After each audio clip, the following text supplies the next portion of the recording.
आज हम लोग कूलाम्स लॉ पर कुछ न्यूमेरिकल करेंगे। पहला न्यूमेरिकल देखिए, कैलकुलेट द टोटल पॉजिटिव और negative charge on A 3.11 gram copper. Avogadro number दिया है, आपको मालूम भी है 6.023 × 10⁻23। चूँकि क्वेश्चन ये है कि कॉपर के 3.11 ग्राम में कितने पॉजिटिव या नेगेटिव चार्ज होंगे। तो बच्चों आपको पता है कि कॉपर में जितने इलेक्ट्रॉन्स हैं उतने प्रोटॉन्स हैं, इसलिए जितने पॉजिटिव चार्ज होंगे उतने नेगेटिव चार्ज होंगे। तो चूँकि कॉपर मोनो एटॉमिक है, एक एटम ही एक मॉलिक्यूल बनता है, तो इसलिए अवोगाद्रो नंबर के अकॉर्डिंग 63.5 ग्राम कॉपर में 6.023 × 10⁻23 मॉलिक्यूल्स होंगे। इसलिए 1 ग्राम में कितना होगा, इससे आप डिवाइड कर दीजिए। और इसलिए 3.11 ग्राम कॉपर में कितने होंगे, तो इससे आप मल्टीप्लाई कर दीजिए। तो इस पूरे को हम सॉल्व कर दिए। सॉल्व करने के बाद मिला 0.2949 × 10⁻23 मॉलिक्यूल्स। यानी कॉपर के 3.11 ग्राम में इतने मॉलिक्यूल्स कॉपर के हैं। अब यहाँ पर 63.5 जो है वो कॉपर का एटॉमिक मास है। अगर आपसे क्वेश्चन वाटर का पूछता है तो यहाँ पर आप वाटर का मॉलिक्यूलर मास यूज करेंगे। अब बच्चों आपको पता है कि कॉपर का जो एटॉमिक नंबर होता है वो 29 होता है। तो इतने मास में इतने मॉलिक्यूल कॉपर के हैं। अब आप यहाँ पर पता करेंगे कि इतने मॉलिक्यूल में कितने इलेक्ट्रॉन होंगे टोटल। तो एक कॉपर के मॉलिक्यूल में 29 इलेक्ट्रॉन, इसलिए इतने मॉलिक्यूल में कितने होंगे, तो इसमें 29 से मल्टीप्लाई कर दीजिए। तो ये टोटल नंबर ऑफ इलेक्ट्रॉन्स हो गया 8.55 × 10⁻23। अब बच्चों आपको पता है Q = NE, N total number of electrons, ऊपर निकला 8.55 × 10⁻23, और ये एक इलेक्ट्रॉन का चार्ज है। इससे आप मल्टीप्लाई कर दिए 13.68 × 10⁻4। इसमें डेसिमल एक पॉइंट पीछे गया, 1.37 × 10⁻5 कूलाम चार्ज होगा। अब यह पॉजिटिव भी होगा और नेगेटिव भी होगा। अब हम लोग बच्चों दूसरा क्वेश्चन लेते हैं। यहाँ पर आप डायग्राम में देखेंगे 2 पॉइंट मास हैं, दोनों पे इक्वल चार्ज है, दोनों का मास इक्वल है, दोनों एक रफ सरफेस पे रखा गया है। यहाँ पर बच्चों चार्ज की वैल्यू 10⁻−7 कूलाम, मास 5 ग्राम और दोनों के बीच का सेपरेशन 10 cm। अगर यह दोनों चार्ज पार्टिकल इस रफ सरफेस पर इक्विलिब्रियम में है, तो इस सरफेस और मॉलिक्यूल के बीच का ये फ्रिक्शन कोफिशिएंट बताना है म्यू। आप 11th में फ्रिक्शन चैप्टर में पढ़े हैं म्यू। तो बच्चों आप देखिएगा कि दोनों पे जब लाइक चार्ज है तो दोनों का जो रिपल्सन का फोर्स है, कूलाम फोर्स, ये अपोजिट डायरेक्शन में होगा। दोनों पे जो वेट है mg डाउनवर्ड एक्ट करेगा, और सरफेस के परपेंडिकुलर अपवर्ड दोनों पे रिएक्शन काम करेगा। तो इस पार्टिकल पर ये फोर्स दोनों वर्टिकल है, ये अपवर्ड है, डाउनवर्ड है, और ये दोनों फोर्स हॉरिजॉन्टल है, एक इधर की ओर एक इधर की ओर है। अब यहाँ पर अगर आप फ्री बॉडी डायग्राम 11th के अकॉर्डिंग आप लिखेंगे तो लिखेंगे R = mg, इक्वेशन नंबर 1। और दूसरा आप लिखेंगे कि कूलाम फोर्स = फ्रिक्शन फोर्स। चूँकि दोनों पार्टिकल एक दूसरे को रिपेल करेंगे, तो जब पार्टिकल इधर की ओर मूव करेगा तो जो फ्रिक्शन फोर्स है इसके अपोजिट काम करेगा। तो फ्रिक्शन फोर्स को Ff से हमने डिनोट किया है, कूलाम फोर्स = फ्रिक्शन फोर्स। ये आपका इक्वेशन नंबर 2 हो जाएगा। फिर आपको मालूम है बच्चों फ्रिक्शन फोर्स F = μr, ये फ्रिक्शन फोर्स आप जानते हैं, equal to coulomb force. Then mu R equal to K Q by R square, दोनों पे चार्ज इक्वल है, क्यू इसलिए क्यू लिखा गया है। तो यहाँ से अगर आपको रिएक्शन निकालना हो तो म्यू को नीचे कर दीजिए, लेकिन हमें क्या चाहिए, फ्रिक्शन कोफिशिएंट म्यू। तो म्यू इस इक्वेशन के बाद ये देखेंगे, तो म्यू को हम यहाँ पे रोक दिए और आर को नीचे कर दिए। फिर इक्वेशन नंबर 1 एक बार फिर से देखेंगे। Equation number 1 R equal to M G, इस आर की वैल्यू को हम यहाँ पर सब्स्टिट्यूट कर दीजिए, आर के प्लेस पर एम जी। उसके बाद जो गिवन वैल्यू है के 1/4πε0 9 × 10 पावर 9, चार्ज 10 पावर -7 है, क्यू स्क्वायर और आर स्क्वायर, दोनों के बीच का सेपरेशन 10 cm दिया गया है, 10 × 10 पावर -2 स्क्वायर, मास 5 ग्राम, तो 5 × 10 पावर -3 और जी हम 10 ले रहे हैं। तो बच्चों यूनिट का आपको ध्यान देना चाहिए कैलकुलेशन करते समय कि आपका यूनिट गलत ना हो, क्योंकि यूनिट गलत होने से आपका रिजल्ट पूरी तरीके से गलत हो जाएगा।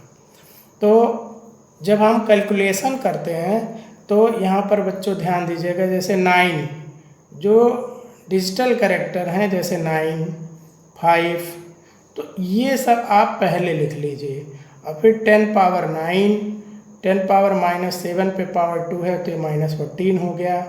और यहाँ पर बच्चों 10 और 10 पावर -2, तो ये दोनों मिलके 10 पावर -1 होगा, उसका स्क्वायर करेंगे 10 पावर -2, और यहाँ पे 10 और 10 पावर 3 10 पावर -2। तो जितने 10 के पावर हों उसको एक साथ रखिए, और जो आपको डिवाइड वगैरह करना हो उसको एक साथ रखिए। तो ये सॉल्व करने के बाद आपको मिला 1.8 × 10 पावर -1। ये देखिए -2 -4 हुआ, ऊपर जाएगा +4, 9 + 4 13, 13 -14 -1 हुआ।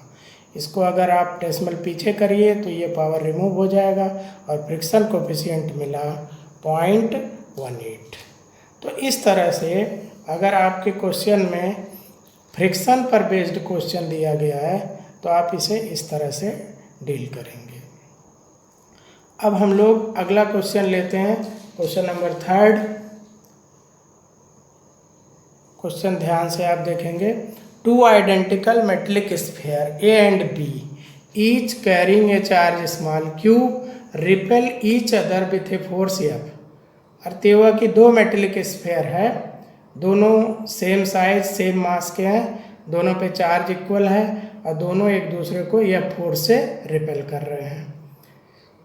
ये थर्ड मेटेलिक अनचार्ज स्फीयर C आप सेम साइज, एक तीसरा स्फीयर लीजिए C जो सेम साइज सेम मास का है, is made to touch the sphere A and B alternately.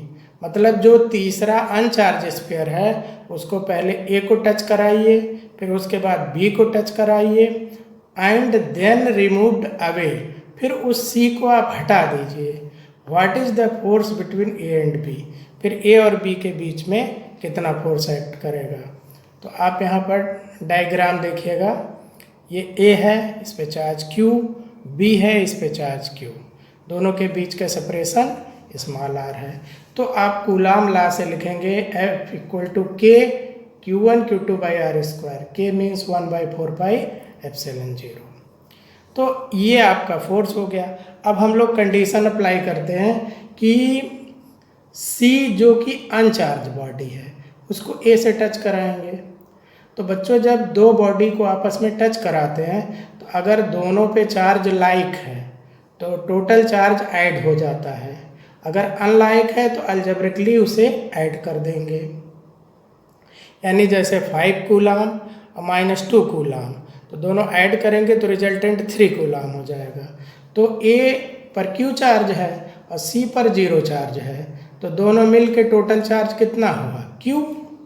अब जब दोनों स्फीयर आइडेंटिकल है तो दोनों का पोटेंशियल सेम होगा, तो दोनों पे इक्वल चार्ज डिस्ट्रीब्यूट हो जाएगा। यहाँ पर हम एक नया टर्म यूज कर रहे हैं पोटेंशियल। आप आगे इसको पढ़ेंगे। पोटेंशियल के ही बेस पर चार्ज का रीडिस्ट्रीब्यूशन करते हैं, लेकिन अगर बॉल आइडेंटिकल है तो चार्ज इक्वली डिस्ट्रीब्यूट हो जाएगा। तो 0 और Q टोटल चार्ज कितना हुआ Q, फिर उनका हाफ कर दीजिए Q/2। अब A पर जो चार्ज है वो Q/2 है और C पर भी चार्ज Q/2 हो गया। अब हम B स्फेयर को लेते हैं, B पर देखिए चार्ज Q है और C पे अब चार्ज आ चुका है Q/2। अब C को B के कांटेक्ट में लाते हैं, तो Q और Q/2 दोनों आप ऐड करिए, तो Q और Q/2 ऐड करिए तो बच्चों हो जाएगा 3Q/2। उसको 2 से डिवाइड कर दीजिए तो ये हो जाएगा 3Q/4। तो अब B पर भी चार्ज हो जाएगा 3Q/4 और C पर भी चार्ज 3Q/4 हो जाएगा। मतलब इस पर भी हो जाएगा 3Q/4 और C पर भी चार्ज 3Q/4 हो जाएगा। अब C को रिमूव कर देना है। अब आप देखिएगा बच्चों, A पर कितना चार्ज आ चुका है Q/2 और B पे कितना चार्ज आ चुका है 3Q/2। फिर इन A और B को फिर उसी सेपरेशन पर रखना है, A और B को फिर उसी सेपरेशन पर आपको रखना है, R सेपरेशन पर। तो A पे चार्ज Q/2, B पे चार्ज 3Q/4। फिर आप निकालेंगे नया repulsive force K Q1 Q2/r²। अब ये Q1 है और ये Q2 है। तो यहाँ पर 4 × 2 = 8 और 3/8 बाहर हो गया। K Q/r²। अब पुराना जो आपका फोर्स था, एक बार ध्यान देंगे बच्चों, F K था। तो ये इक्वेशन नंबर 1 से हम इसको रिप्लेस कर देंगे, तो जो नया रिपल्सिव फोर्स है वो 3/8F हुआ। मतलब जो प्रीवियस फोर्स था उसका 3/8 हो जाएगा, ये नया फोर्स हो जाएगा। तो यहाँ पर एक पॉइंट आपको ध्यान देना है कि अगर दो बॉल आइडेंटिकल हैं तो दोनों पर अगर अलग अलग चार्ज दिया गया है तो उनको आप ऐड करेंगे अलजेब्रिकली और उनको 2 से डिवाइड कर देंगे, फिर दोनों पर चार्ज उतना उतना। अब हम लोग अगला क्वेश्चन लेते हैं। एक स्क्वायर है, उसकी साइड स्मॉल है, इसके इस अपोजिट कॉर्नर पे Q चार्ज है और दूसरे अपोजिट कॉर्नर्स पे स्मॉल q चार्ज है। If resultant force on this small q charge is 0, then find the relation between Q and small q। ये हम लोग का प्रॉब्लम है। तो पहली चीज़ तो ये है कि बच्चों ये Q रखा है, यानी इन दोनों पे एक जैसा चार्ज है। ये स्मॉल q रखा है, इन पे एक जैसा चार्ज है। तो Q और स्मॉल q अगर पॉजिटिव चार्ज होगा तो इस पर इन 3 रेस्ट पार्टिकल से जो रिपल्सिव फोर्स होगा उसके नाते कभी भी इस पर रिजल्टेंट फोर्स 0 नहीं होगा। तो कंक्लूजन ये निकला कि अगर Q पॉजिटिव है तो स्मॉल q हमें नेगेटिव लेना पड़ेगा, और अगर Q नेगेटिव है तो स्मॉल q पॉजिटिव लेना पड़ेगा। तो यहाँ पर हम लोग एज्यूम कर लेते हैं कि जो Q है वो पॉजिटिव है और जो स्मॉल q वो नेगेटिव है। तो इस डायग्राम में बच्चों हम ये पॉइंट हमने एज्यूम किया A B C D। B point पे जो स्मॉल q चार्ज है उसको अभी हम नहीं डिनोट कर रहे हैं। तो A का जो अट्रैक्शन फोर्स है FA इधर लगेगा और जो C पॉइंट पे चार्ज है उसका अट्रैक्शन फोर्स FC इधर लगेगा। तो FA और FC जो दोनों फोर्स है वो A पॉइंट और C पॉइंट के कारण हम ले रहे हैं, और ये किस पार्टिकल पे लग रहा है, इस D वाले पार्टिकल पे लग रहा है।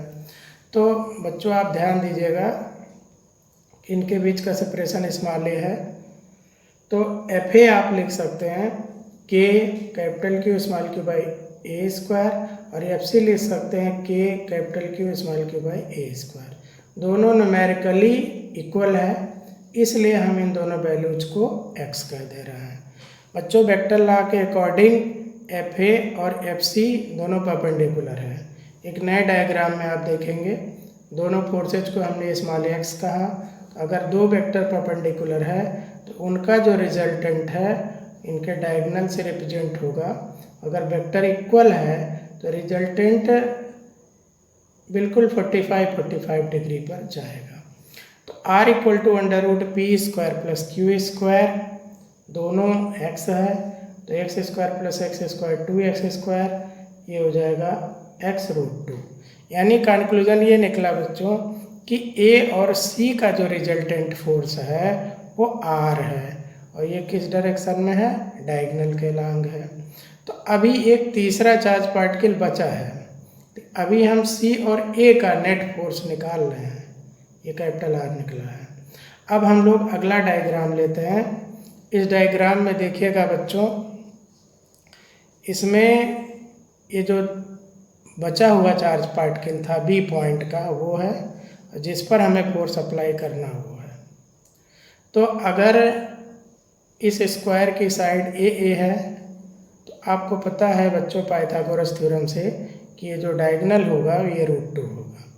तो इस पर जो इसका रिपल्सिव फोर्स होगा, इसको r' से हमने डिनोट किया है, इसकी वैल्यू होगी k, चार्ज q1 q2 दोनों q है, और सेपरेशन a√2 का होल स्क्वायर। इसको सिंपलेस्ट आप कर दीजिए k q²/2a²।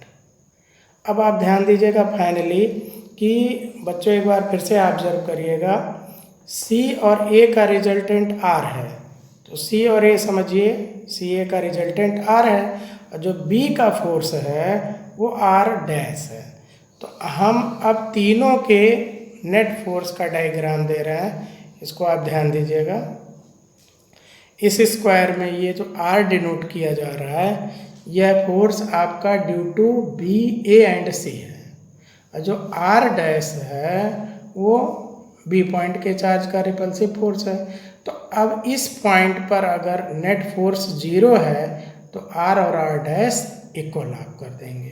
तो r equal to r', r की वैल्यू बच्चों निकाल चुके हैं आप x√2, उसको आप r के प्लेस पे पुट करिए √2x, और r' √2x, x दोनों कैपिटल Q स्मॉल q के बीच का जो फोर्स है वो है k capital Q small q/a², और r' की वैल्यू यहाँ पर है, दोनों पुट कर दीजिए, k cancel out, a² cancel out, small q भी कैंसल। इस तरह से क्रॉस मल्टीप्लाई जब आप करेंगे तो मिलेगा small q equal to 2√2 capital Q। Negative आप अपने आप से लगाएंगे, यानी जो कैपिटल Q और स्मॉल q है दोनों अपोजिट नेचर के चार्ज हैं, अगर एक पॉजिटिव है तो दूसरा नेगेटिव है। तो इस तरह से आप स्क्वायर के कॉर्नर पर अगर चार्ज पार्टिकल रखा गया है तो नेट फोर्स आप निकालेंगे। अगला क्वेश्चन हम लोग लेते हैं।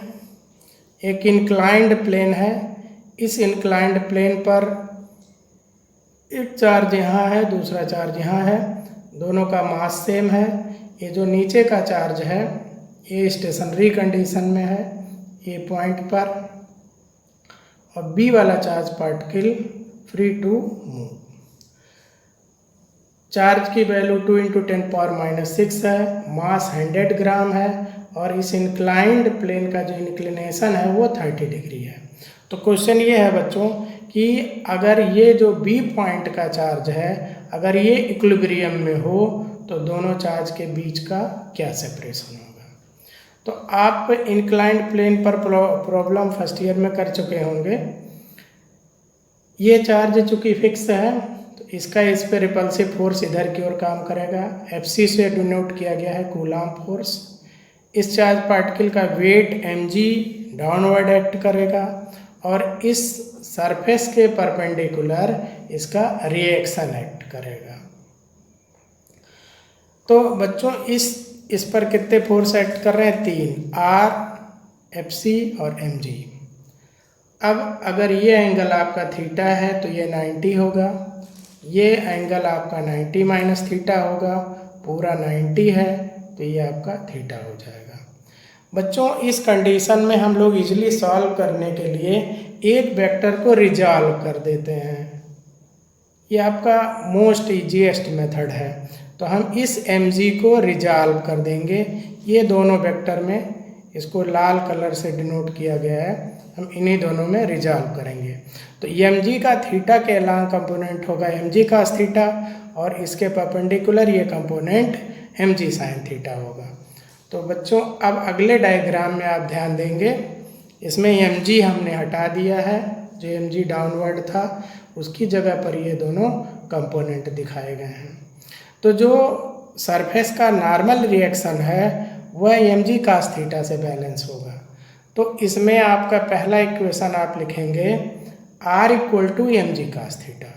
अगर बच्चों mg को रिजॉल्व करने के बाद हमको mg cos थीटा और mg sin थीटा मिला। अब ये जो रिएक्शन है वो mg cos थीटा से बैलेंस होगा और जो ये f है वो mg sin थीटा से बैलेंस होगा, क्योंकि ये पॉइंट इक्विलिब्रियम में है। तो आप इक्वेशन लिख सकते हैं r equal to mg cos theta and f equal to mg sin theta. अगर आपको रिएक्शन निकालना हो तो इस इक्वेशन का आप यूज करें, क्योंकि हमको सेपरेशन निकालना है दोनों चार्ज पार्टिकल के बीच का, इसलिए हम इसको यूज कर रहे हैं। तो ये कूलम्ब फोर्स है k q by r square equal to mg sin theta, then r square equal to k q square upon mg sin theta. अब हम लोग k की वैल्यू पुट करते हैं 9 into 10 power 9, charge 2 into 10 power minus 6 है, q square है तो square कर दिए। जो मास ऑफ द पार्टिकल है वो 100 ग्राम है, तो 100 इंटू 10 पावर माइनस 3, g की वैल्यू 9.8 और इंक्लिनेशन 30 डिग्री ये दिया गया है, तो साइन 30। 2 का स्क्वायर 4 और 9 पहले लिख दिए बच्चों, और इस पे बचेगा पावर 10 पावर माइनस 1, इसके साथ मिल करके 10 पावर 10 हो गया, और इसका स्क्वायर करेंगे तो 10 पावर माइनस 12। साइन 30 की वैल्यू हाफ से डिवाइड कर दीजिए 4.9, 36 में 4.9 से डिवाइड करेंगे तो आपको अप्रॉक्स 7.34 इंटू 10 पावर माइनस 2 मिलेगा। अब इसके बाद 7.34 इंटू 10 पावर माइनस 2 आपको मिलेगा। फिर इसको हम पावर 4 कर दिए और इसको 734 लिख दिए। इसका स्क्वायर रूट किए लगभग 27 इंटू 10 पावर माइनस 2। बच्चों ये पावर जस्ट हाफ हो जाता है, इसलिए जब कभी भी स्क्वायर रूट करना हो तो इस पावर को इवन रखिए, चाहे वो पॉजिटिव हो या नेगेटिव हो। तो इतना मीटर आया, 100 से मल्टीप्लाई करिए तो सेपरेशन मिला 27 cm। अब हम लोग नेक्स्ट क्वेश्चन लेते हैं।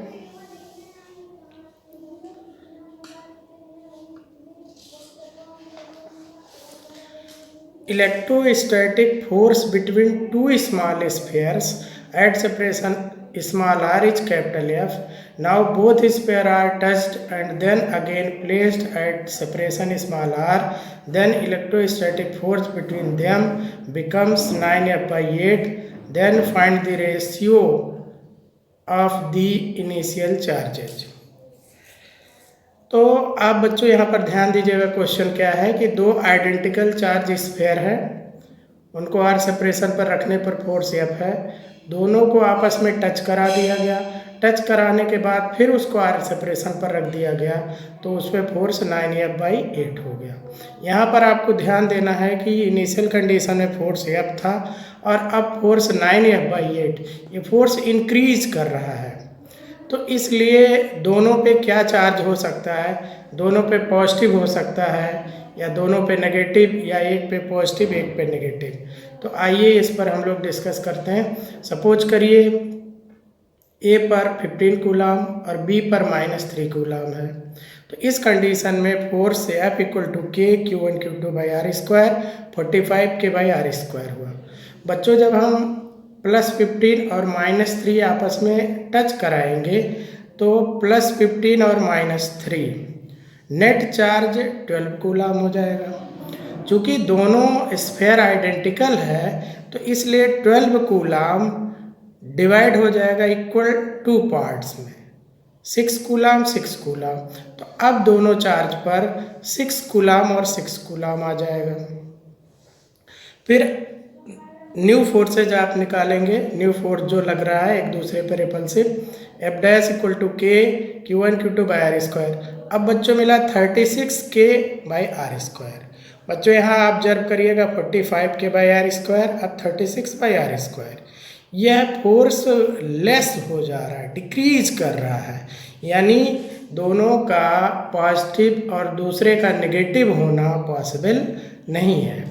तो कंक्लूजन ये निकला कि फोर्स इंक्रीज कर रहा है, इसका मतलब दोनों पे या तो पॉजिटिव चार्ज है या तो नेगेटिव चार्ज है। बच्चों हम लोग कंसीडर करेंगे कि पहले पर चार्ज Q1, दूसरे पर चार्ज Q2। ये आपको ध्यान देने की ज़रूरत है इस पे कि दोनों का चार्ज नेचर किस तरह का है। ये आप इससे तय करेंगे कि बाद में फोर्स इंक्रीज कर जा रहा है इनिशियल कंडीशन से, इसलिए दोनों लाइक नेचर के चार्ज पार्टिकल हैं। अब दोनों पे ये चार्ज हमने एज्यूम कर लिया। अब इसके बाद हम लोग कंडीशन अप्लाई करते हैं। Initially charge particle R1 separation पे रखा है, तो initial force K Q1 Q2 by R square होगा बच्चों। जब दोनों स्फीयर को आपस में आप टच कराएंगे तो total charge Q1 plus Q2 हो जाएगा। अब दोनों पे यह चार्ज इक्वली डिस्ट्रीब्यूट हो जाएगा, तो पहले स्फीयर पे चार्ज होगा Q1 प्लस Q2 बाई 2 और दूसरे पर same charge Q1 plus Q2 by 2। एक बार फिर से आपको ध्यान दिलाना चाहेंगे कि चूंकि दोनों स्फीयर आइडेंटिकल है, फिर आप निकालेंगे इनका repulsive force F dash touch होने के बाद में K Q1 ये है, Q2 बाई आर स्क्वायर। अब जो बाद का फोर्स है वो इनिशियल फोर्स का 9/8 टाइम्स हो रहा है, ये क्वेश्चन में दिया है 9F/8। K ये 2 मल्टीप्लाई 4 नीचे आ गया, ये सेम होल स्क्वायर हो गया। बच्चों जो इनिशियल फोर्स की वैल्यू है वह F equal to K Q1 Q2 by R square. तो इस वैल्यू को हम यहाँ F के प्लेस पर पुट कर देंगे, F की जगह पे पुट कर दिए। फिर K कैंसिल आउट हो गया, 4 से 1 कट कर दीजिए, 2 क्रॉस मल्टीप्लाई करेंगे तो 2 ब्रैकेट में Q1 plus Q2 whole square equal to 9Q1 Q2। A plus B whole square से एक्सपेंड कीजिए और 2 से मल्टीप्लाई करिए तो आपको ये एक्सप्रेशन मिला। फिर 9Q1 Q2 को लेफ्ट साइड में ट्रांसफ़र करिए। इस तरह से finally 2Q1 square plus 2Q2 square minus 5Q1 Q2 equal to 0 मिला। ये एक्चुअल में क्वाड्रेटिक इक्वेशन है, लेकिन ये सीधा सीधा आपको दिखाई नहीं पड़ रहा है, तो इसको क्वाड्रेटिक फॉर्म में देखने के लिए हम इस पूरे इक्वेशन में Q2 स्क्वायर से डिवाइड कर देंगे। बच्चों ध्यान दीजिएगा, Q2 स्क्वायर से डिवाइड कर देंगे। तो Q2 स्क्वायर से डिवाइड करने के बाद क्या मिल रहा है देखिए, 2Q1 square by Q2 square plus 2 minus 5Q1 by Q2 equal to 0। चूँकि दोनों पे स्क्वायर है इसलिए एक साथ लिख दिए Q1 by Q2 whole square. इस टर्म को यहाँ लिख दिए, 2 आपका यहाँ आ गया। अब सपोज करिए Q1 by Q2 equal to x, फिर यहाँ पर दोनों प्लेस पर x पुट कर दीजिए तो आपको इक्वेशन मिला 2x square minus 5x plus 2 equal to 0। बच्चों यह क्लियर कट आपको दिख रहा होगा कि यह क्वाड्रेटिक इक्वेशन है। इसका फैक्टर करने के बाद 2x माइनस 1 और x माइनस 2 मिला, आइदर फर्स्ट 0 और सेकंड 0। ये हम पहले को 0 करते हैं तो x की वैल्यू मिली हाफ। अब आपने एज्यूम किया x equal to Q1 by Q2, उसको ला करके यहाँ पर रख दीजिए। आपने एज्यूम किया x Q1 बाई Q2, इसको यहाँ पर रखिए। Q1 by Q2 equal to 1/2। Conclusion ये निकला कि दोनों के चार्ज में जो रेशियो है वह 1:2 का है। दूसरे पार्ट को 0 के इक्वल करेंगे, x minus 2 equal to 0, then x equal to 2, फिर x की वैल्यू पुट करिए, यहाँ पर रेशियो 2:1 मिल रहा है। अब कंक्लूजन ये निकला कि दोनों जो चार्ज का रेशियो है वो 1:2 है या 2:1 है। कंक्लूजन ये निकला कि दोनों जो चार्ज स्फीयर है, एक पे चार्ज दूसरे का दुगना है, ट्वाइस है। बच्चों अब इसके बाद आप लोग एक न्यूमेरिकल क्वेश्चन नोट करेंगे।